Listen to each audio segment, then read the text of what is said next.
Candyman? 1977, in the Cabrini Green projects, a young boy is told by his mother to do laundry.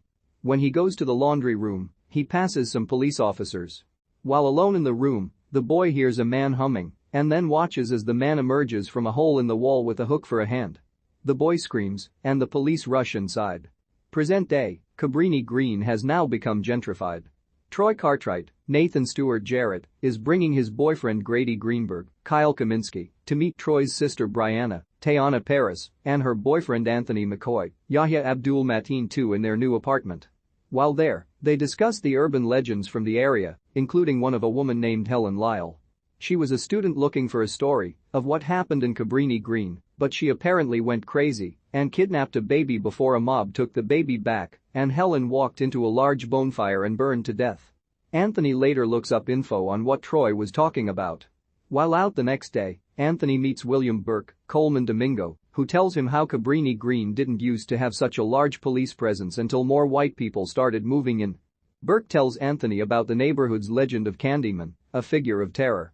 For Burke, he was introduced to Candyman as a child. He was the boy in the opening scene, as he knew a man named Sherman Fields, Michael Hargrove, a local who had a hook hand and would give kids candy. When a little white girl found a razor blade in her Halloween candy, Sherman was the prime suspect. Burke unwittingly let the police find Sherman after he screamed, and the police brutally beat Sherman to death until he was unrecognizable. When more razor blades showed up in candy later on, people realized too late that Sherman was innocent. The legend states that if one looks in the mirror and says Candyman's name 5 times, he will appear and claim his victim. Anthony takes some photos in the area and is stung in his right hand by a bee. Anthony works as an artist and has a display at a gallery where Brianna works. The display is a mirror where onlookers are dared to stare at their reflections and speak Candyman's name 5 times. Anthony meets critic Finley Stevens, Rebecca Spence, who criticizes him, and other artists for trying to have an outspoken view of societal issues. Annoyed, Anthony flips out at an attendee who asks him a patronizing question before snapping at Brianna's co-workers Clive Privaler, Brian King, and Jerica Cooper, Miriam Moss, the former stating that Anthony only got into the gallery because of Brianna, but Anthony manages to get a diss in at Clive before leaving. Brianna tries to comfort Anthony at home.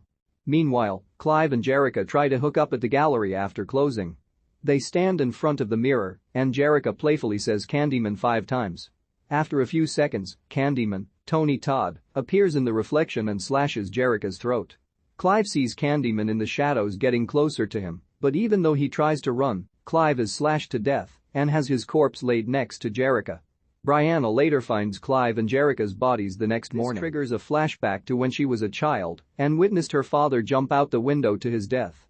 When the news reports that their bodies were found in front of Anthony's display, he has a dazed milky look in his eyes before simply stating that he's happy he got mentioned, which both Brianna and Troy are disgusted by.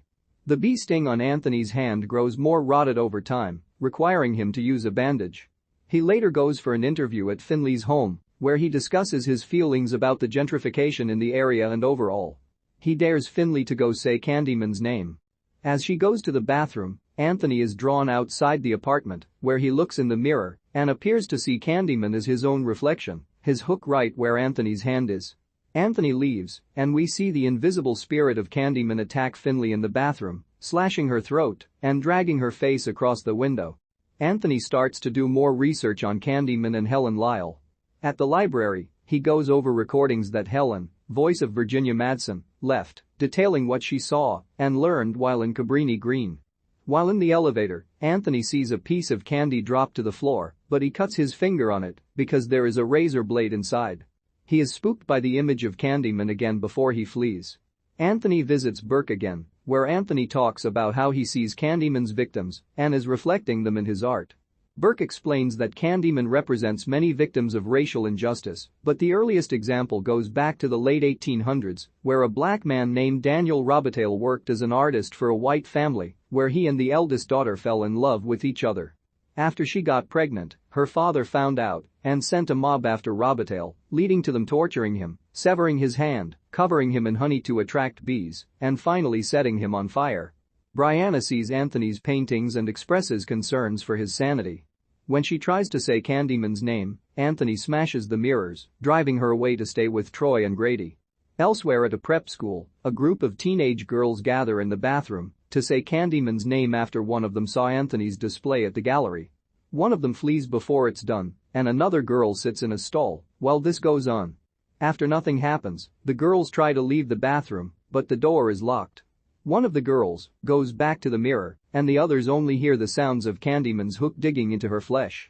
The girl in the stall can only watch through a reflection in a small mirror the vague imagery of her classmates being slaughtered. With his body and mind continuing to erode, Anthony visits his mother Anne-Marie, Vanessa Estelle Williams.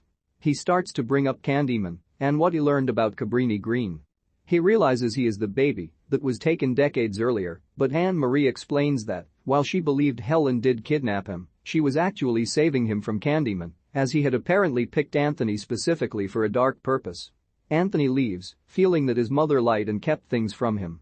Just when Anthony and Brianna appear ready to reconcile, they are both captured by Burke. He takes them to a rundown church, where he calls the police and feigns a distress call. Burke views Candyman as a symbol against racial oppression and knows Anthony, whose body is half decayed, is set to join the likes of Daniel Robitaille and Sherman Fields as the new embodiment of Candyman. Burke saws off Anthony's right hand and places the hook there. Brianna frees herself just as the police start to arrive. Although Burke pursues her, Brianna stabs him to death with a pen. Anthony falls into her arms as he is weakened. The police burst in and shoot him dead. Brianna is taken into police custody by some dirty cops.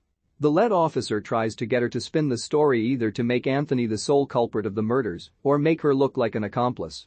Knowing what the cops are trying to do, Brianna asks to look at herself in the mirror in exchange for saying whatever the cops want. She summons Candyman, and an officer emerges from the building with his throat slashed. Anthony is now the spirit of Candyman, and he proceeds to kill the other officers. The lead cop runs out as Anthony follows. Brianna exits the car and witnesses Anthony kill the cop. A swarm of bees consume Anthony, and he takes the form of Robitaille. As more police start arriving, Robitaille simply has one request for Brianna: tell everyone. The Cabrini Green housing projects has become gentrified in recent decades.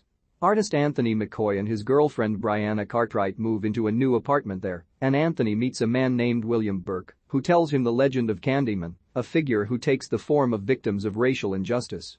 The first form of Candyman was Daniel Robitaille, a black man who fell for a white woman and was murdered by her father. For Burke, it was a man named Sherman Fields who gave kids candy and was killed when he was accused of putting razor blades in candy. The legend states that one must look in the mirror and say Candyman's name 5 times before he claims his victims. Anthony uses the legend as a display in an art gallery to challenge people to summon Candyman. Among Candyman's victims are art dealer Clive and his girlfriend Jerica, art critic Finley Stevens, and a group of prep schoolgirls. Meanwhile, Anthony's mind and body begin to deteriorate after he is stung by a bee, and he becomes obsessed with the Candyman's history.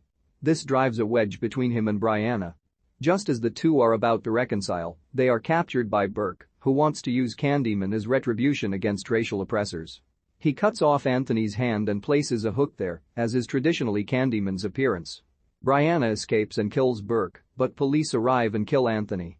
When the cops turn out to be dirty and plan to manipulate Brianna's words to convict her and Anthony, she summons Candyman, who now takes Anthony's form, to kill the dirty cops. Before leaving, Candyman takes the form of Daniel Robitaille and tells Brianna to inform everyone of the truth.